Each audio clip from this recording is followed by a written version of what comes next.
aquí es un lugar para respirar tranquilos. Bueno, muy bien. Vamos a pasar ahora al segundo bloque.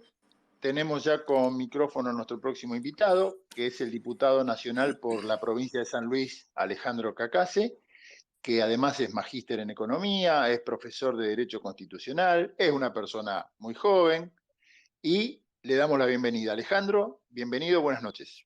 Buenas noches, ¿cómo les va? Un gusto enorme poder compartir con ustedes este espacio y gracias por la invitación.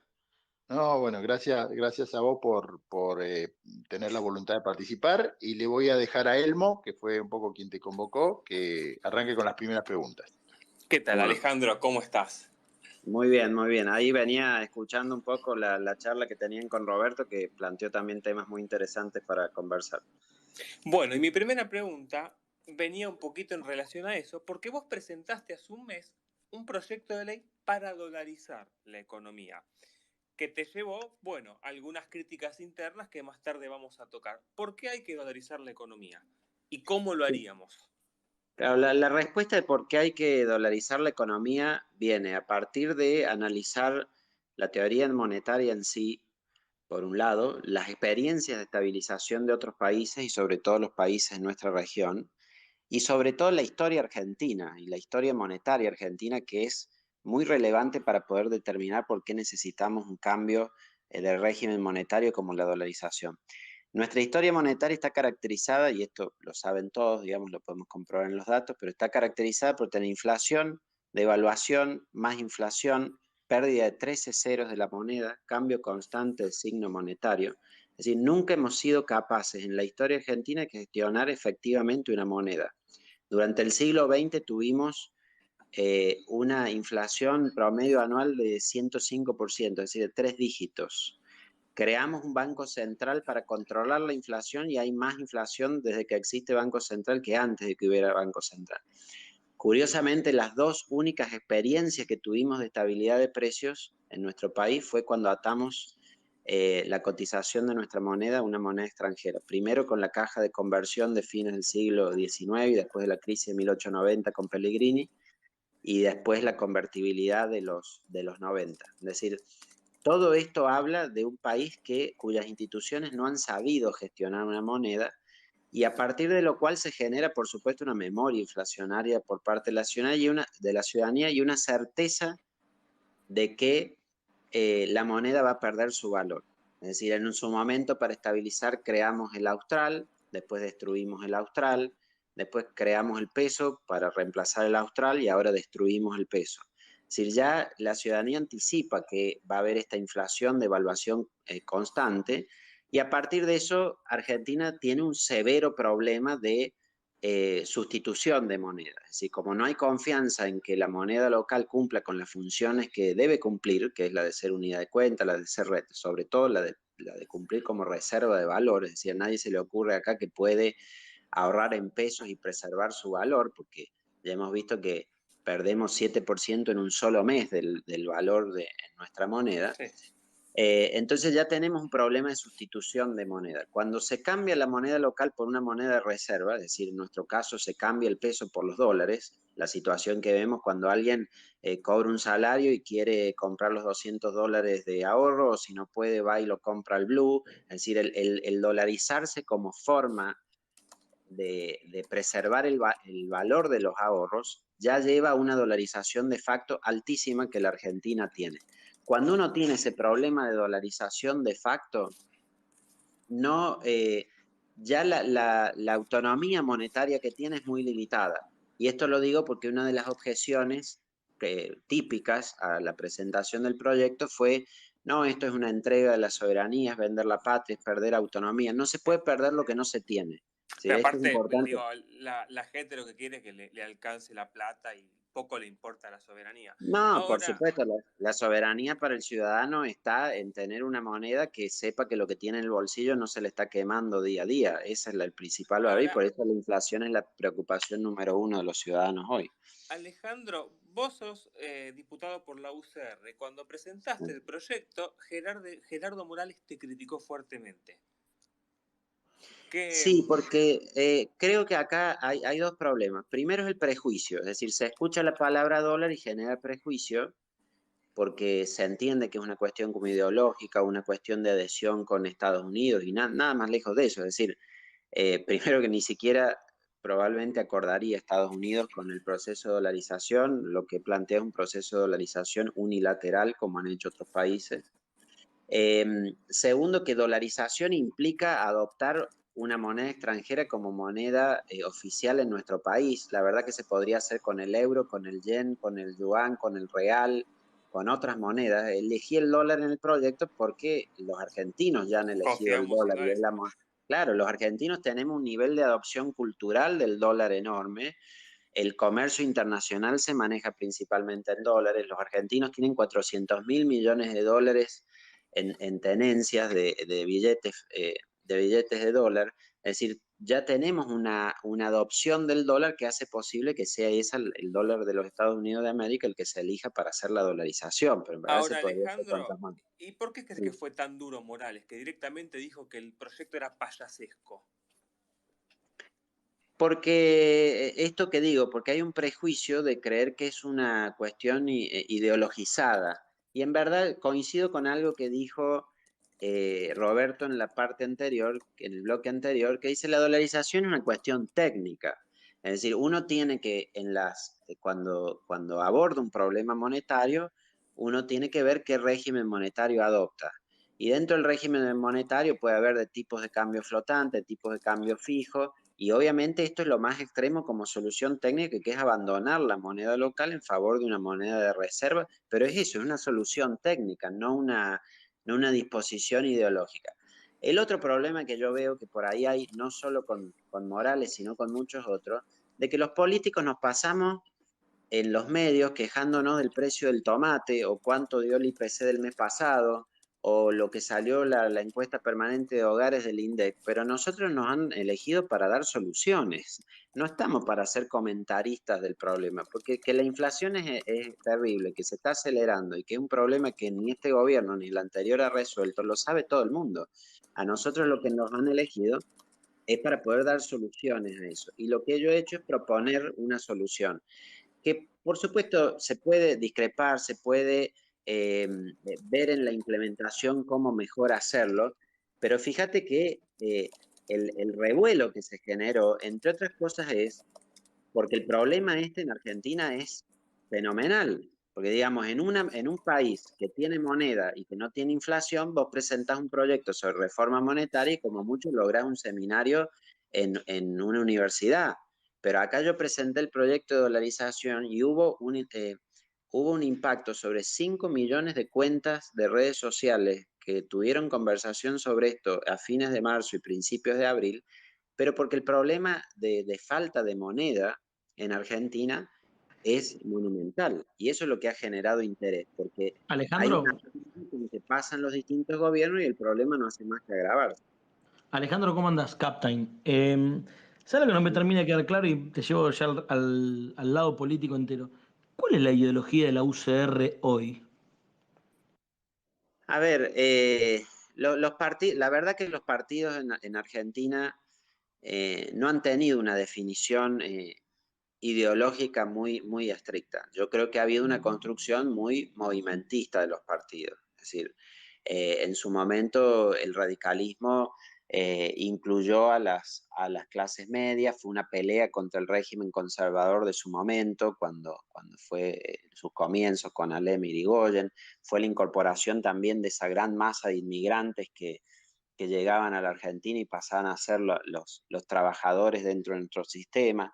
Después, la irrupción del peronismo generó una modificación sobre los electorados de cada uno de los partidos, la de Alfonsín también, con la recuperación de la democracia. ¿Por qué digo todo esto? Alejandro, te repito, me refiero a hoy. Todo eso que contás lo conozco muy de cerca, pero digo, hoy no queda claro qué es el radicalismo, si es Morales, si es Tetaz, si es Manes, si es, ¿qué es? ¿Cuál es la idea que tienen de país más allá de lo que uno puede ver de afuera, que es cuáles son las soluciones que proponen? Porque a vos te tiran con un cascote por el plan de dolarización pero yo no veo ni que gobiernen una provincia de vanguardia, ni que tengan un proyecto de futuro. No solo el radicalismo, por ahí el peronismo también, digo, pero ¿cuál es la función del radicalismo en la sociedad hoy? A ver, te contaba esto tan sintéticamente de la historia para decirte que a diferencia de otros países en general, lo que ocurre en Estados Unidos, lo que ocurre en Europa, de que vos tenés coaliciones de centro izquierda o de centro derecha bastante bien definidas, digamos, dentro del espectro ideológico hay más claridad en las plataformas de los partidos, eso acá no ocurre. En realidad vos tenés acá Juntos por el Cambio, que tiene una visión bien institucionalista de respeto a la democracia, a la división de poderes, a la independencia de la justicia, pero digamos, es casi preideológica, es decir, es una coalición que está en torno a valores democráticos frente a ciertas prácticas en el ejercicio del poder que ha tenido el peronismo, pero no es que tiene un programa económico definido, y dentro de nuestra coalición vos tenés gente que piensa que tiene que haber una economía de libre mercado, casi sin restricciones o sin regulación, y hay otros que son fuertemente intervencionistas, esa es la verdad. Y adentro del peronismo también pasa lo mismo, y por eso el peronismo ha dado distintas expresiones con sus gobiernos de gobiernos mucho más liberales o gobiernos más intervencionistas. Creo que si nosotros tenemos una responsabilidad, y acá hablando no solo de la UCR, sino como Juntos por el Cambio también, de dar respuesta a los problemas que la ciudadanía tiene. Y el problema económico es un problema central. La falta de crecimiento, de desarrollo en nuestro país es un problema central que tenemos en la Argentina, y en eso, vinculado al tema que estamos hablando de la dolarización e inflación, la inflación es una gran valla, porque vos no podés pensar en ninguno de los objetivos de política económica, de generar empleo, de reducir la pobreza o de mejorar la distribución del ingreso o el que te propongas, ninguno de esos lo vas a lograr si primero no estabilizás la economía.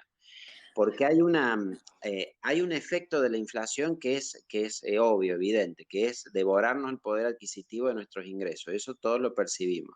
Pero hay otro efecto mucho más, muy pernicioso también, que es el impedir el crecimiento. Hay un informe del Banco Mundial que marca que cada 20 puntos de inflación hay un punto del crecimiento del PBI que se pierde. Entonces, ¿esto qué marca? Que si vos no estabilizás la economía primero, no podés resolver ningún objetivo que te plantees de política económica. ¿Significa esto que dolarizando vas a resolver todos los problemas de economía? Por supuesto que no, va a ser una herramienta monetaria para resolver un problema monetario, pero si no resolves eso primero, y que no es poco, porque la inflación hace tiempo que no se logra resolver en la Argentina, no podés hacer nada más de lo que te plantees después en un gobierno. Alejandro, buenas noches. Sofía te habla, ¿cómo estás? Yendo un poco a tu provincia, sacando un poco el tema de la economía, ¿cómo ves la provincia de San Luis en rasgos generales? ¿Y por qué crees que siempre que el peronismo tiene chances de perder, termina ganando? Bueno, es interesante la pregunta. Nosotros, San Luis es una provincia muy particular, porque es una provincia muy beneficiada por el sistema de coparticipación. Piensen que nosotros tenemos 6 veces los recursos per cápita que tiene la provincia de Buenos Aires, por ejemplo. ¿Esto qué implica? Que el gobierno provincial siempre ha tenido una holgura fiscal muy profunda, no ha necesitado cobrar impuestos básicamente locales para poder prestar servicios o construir o hacer obras.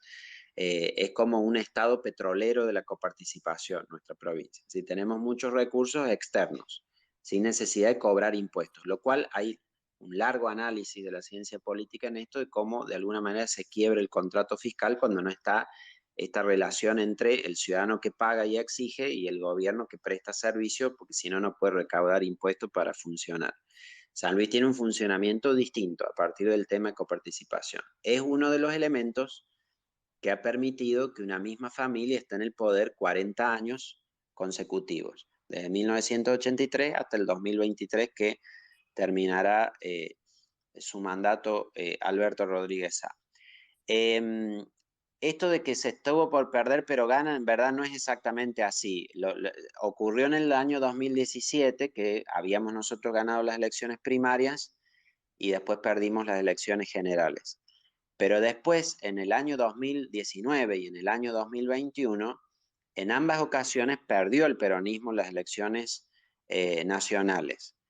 Ocurre que, claro, en el 2019, por ejemplo, que yo fui candidato, ganamos la elección nacional en toda la provincia, cuando fui candidato a diputado nacional y nos impusimos por primera vez en más de 2 décadas en una elección en San Luis, pero en la elección provincial ganaron ellos.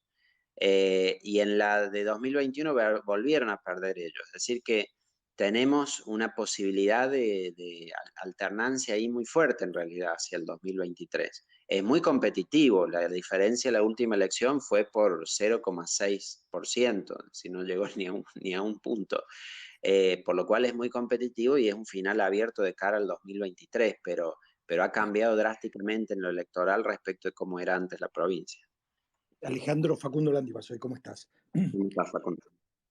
Alejandro, ¿cómo se hace para ser opositor y hacer política de oposición en un gobierno que lleva 40 años bajo el mismo signo, no solamente bajo el mismo signo, sino bajo la misma familia?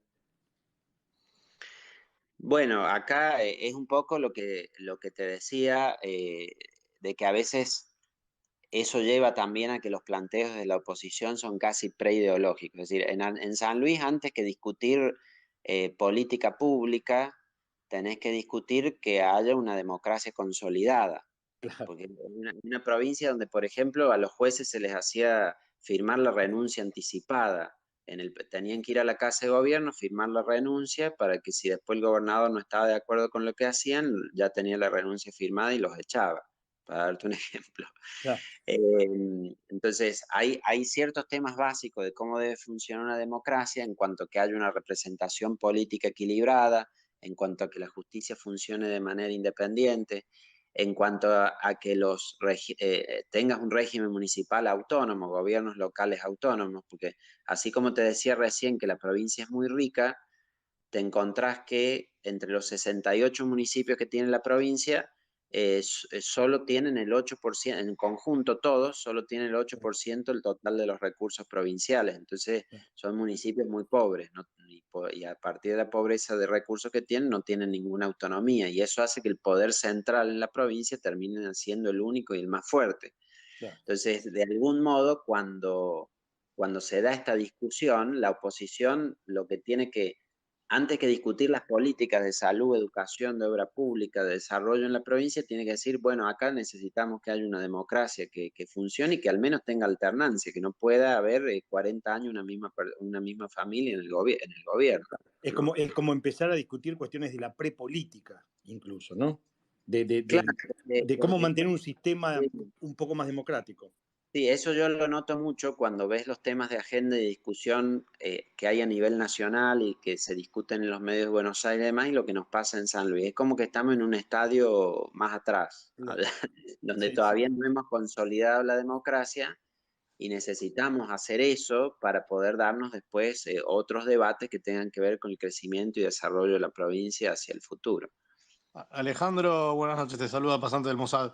Estaba escuchándote hacer esta crítica sobre cómo funciona el sistema político en San Luis y la necesidad quizás de tener más institucionalizado el funcionamiento, no sé si de partidos dentro de la provincia o cómo llamarlo. Y me voy para el otro lado y pienso, bueno, en un partido institucionalizado como el que vos formas parte, que tiene sus mecanismos y sus dinámicas y sus esquemas de subordinación a jefes de bloque o jefes de, no sé cómo llamarlo, autoridades del partido y demás. Y fuiste muy criticado por por ponerle un verbo cortado, presentando el proyecto por tu lado.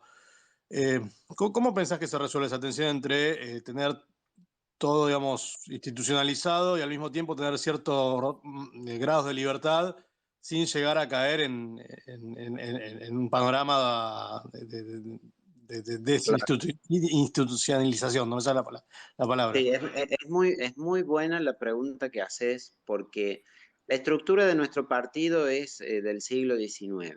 Es decir, el nuestro es un partido absolutamente tradicional y clásico en el sentido de que tiene decisiones que son colectivas a través de órganos partidarios, tenemos un comité nacional, una convención, las plataformas se sancionan ahí, es decir, todo hay que resolverlo de forma colegiada.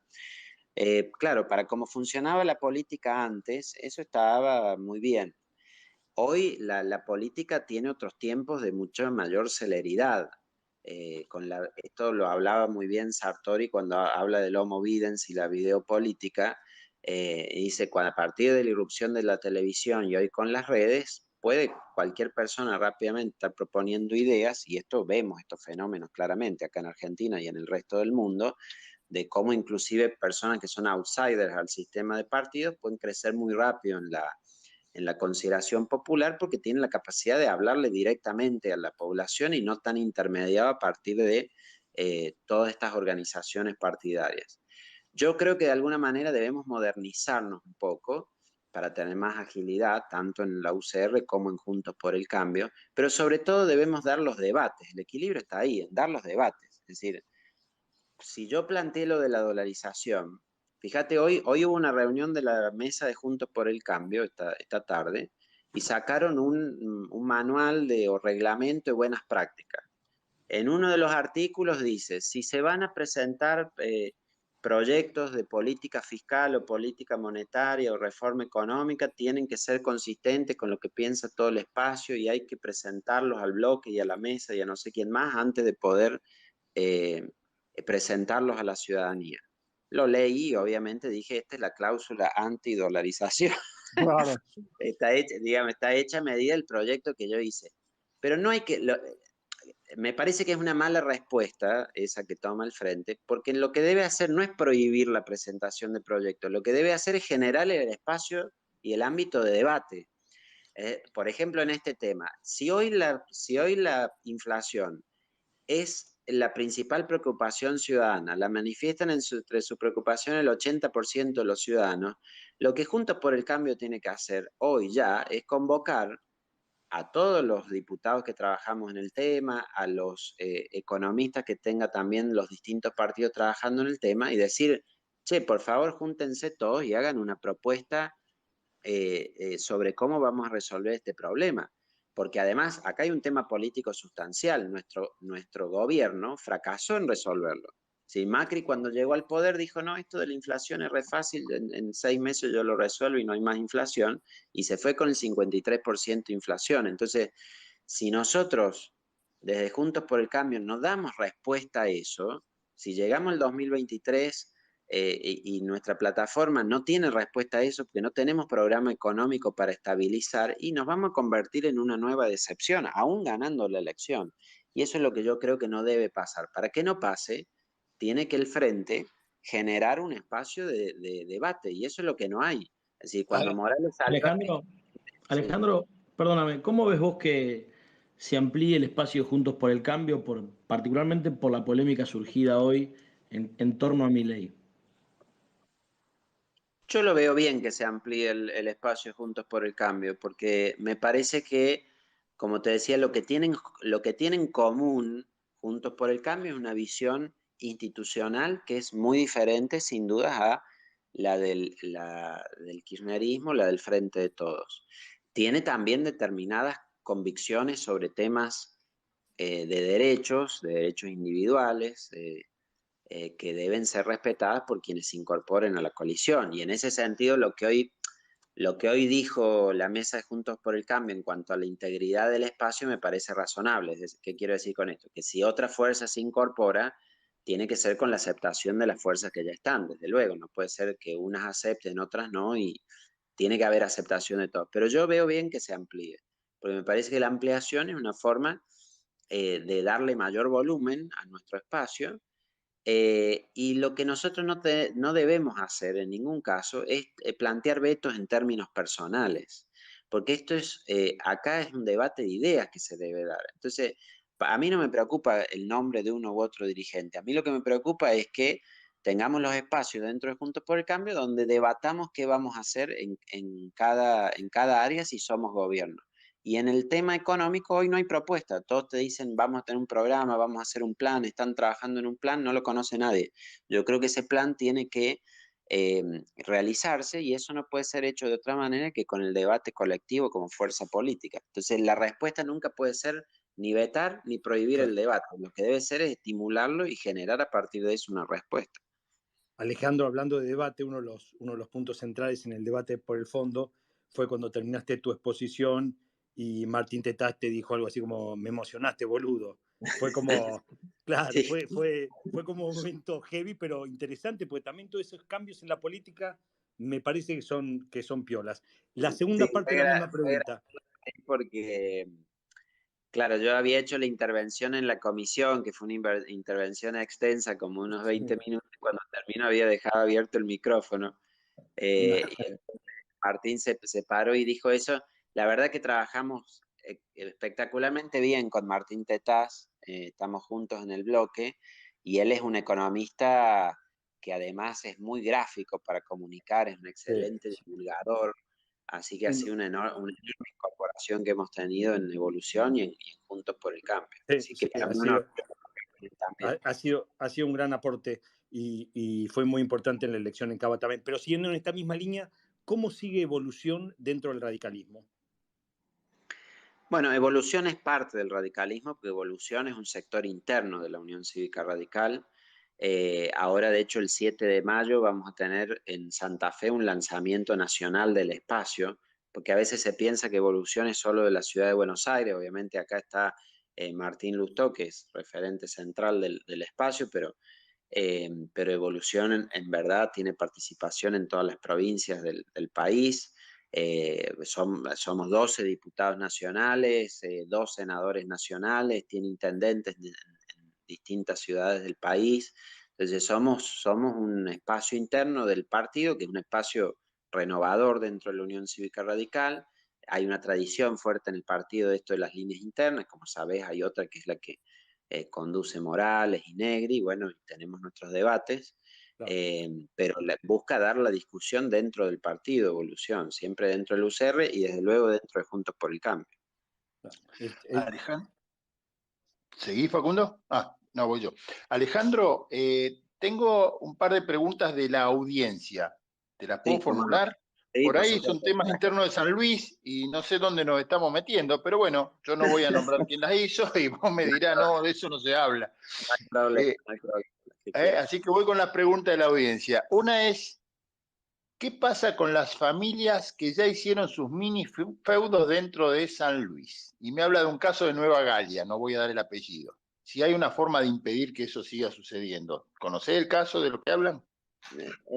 Sí, estimo que hace referencia a Freise, que fue un ministro. Sí, exacto. Sí, que es es uno de los involucrados en esto de las renuncias anticipadas de los jueces, y fue, digamos, tuvo una gestión muy, muy nefasta en ese sentido. Claro, pasa por las reglas institucionales esto.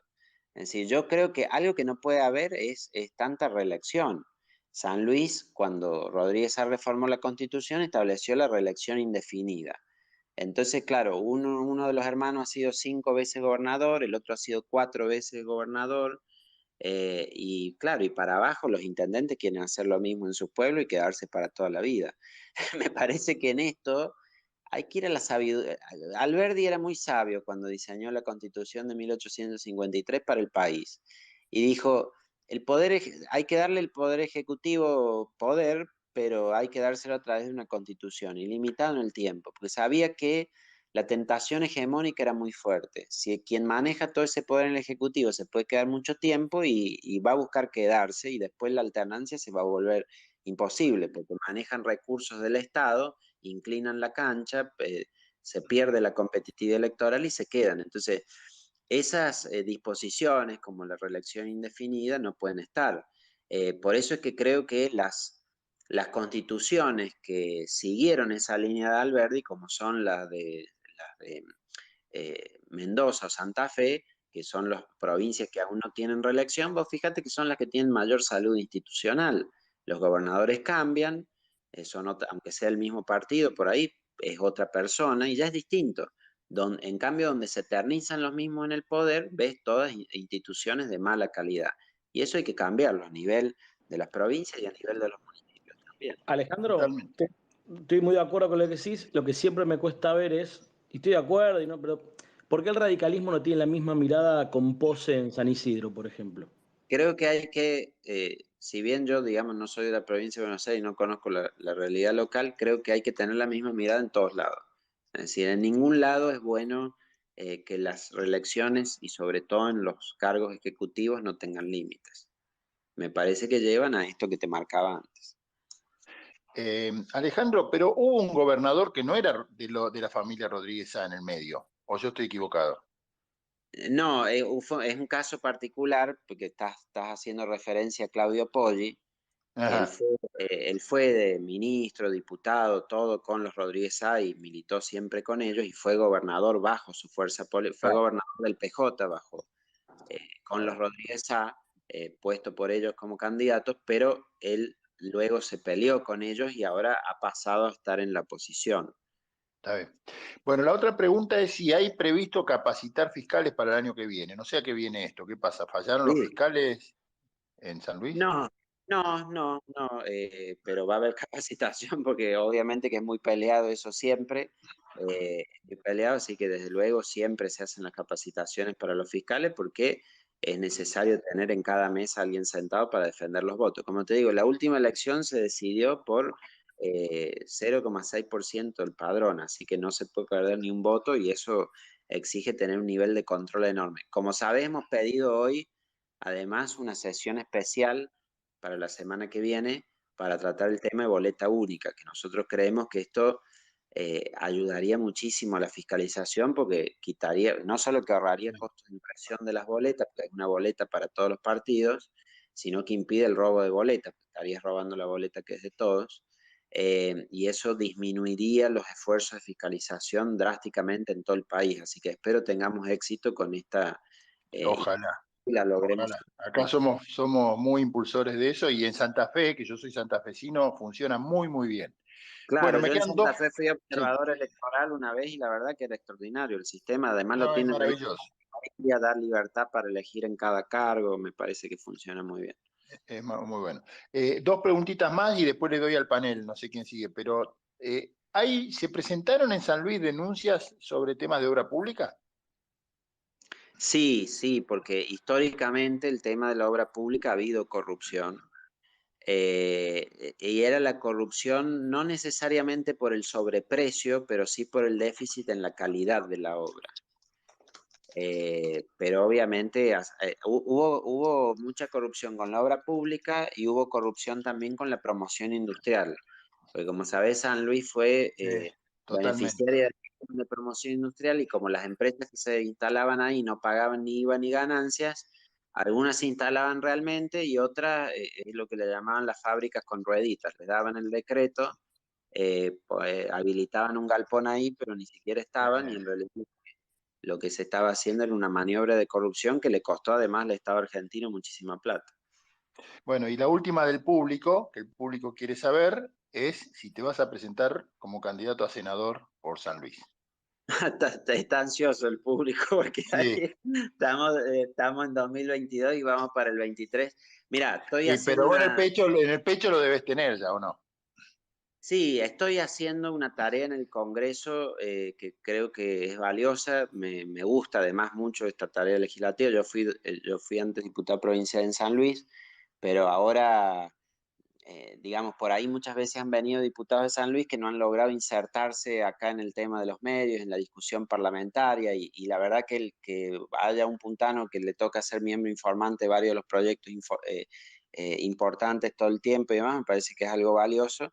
Y sí, en el 2023 nosotros tenemos elecciones de senadores nacionales y de diputados nacionales, así que es probable que me postule de nuevo para seguir en el Congreso, sí. Alejandro, Elmo. Ya para ir cerrando, te agradecemos mucho. Muy interesante escucharte porque no habíamos hablado con nadie de la provincia de San Luis. Hablabas de ampliar Juntos por el Cambio. Yo al principio te mencioné las críticas de Morales. ¿Ves alguna posibilidad de ruptura de Juntos por el Cambio antes de 2023 o se llega unido?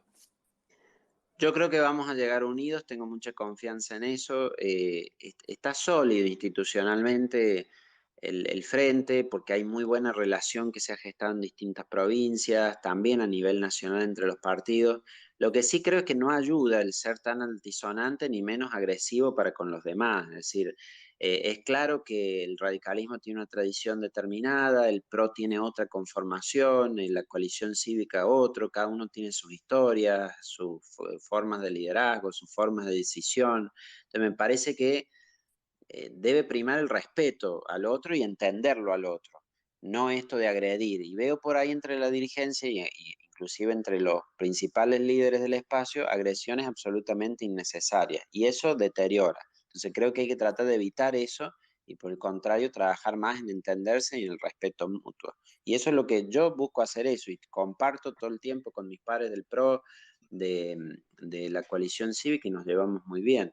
Y la mayoría creo que está en esa línea, pero cuando algunos agreden genera ruido y eso genera preocupación, hay que tratar de evitarlo. Bueno, Alejandro, muy bien, te agradecemos muchísimo tu participación. La verdad que tocamos un montón de temas. Como dijo Elmo, creo no habíamos hablado con nadie de San Luis y siempre nos interesa ir viendo qué pasa en cada provincia. Así que en nombre de todo el equipo te agradecemos profundamente y bueno, ojalá te podamos volver a contar más adelante en otro futuro espacio republicano. Cómo no, por supuesto, a disposición cuando requieran y un gusto enorme para mí compartir con ustedes este espacio esta noche. Excelente, Bueno, Alejandro, gracias. Muchas gracias. Muy bien.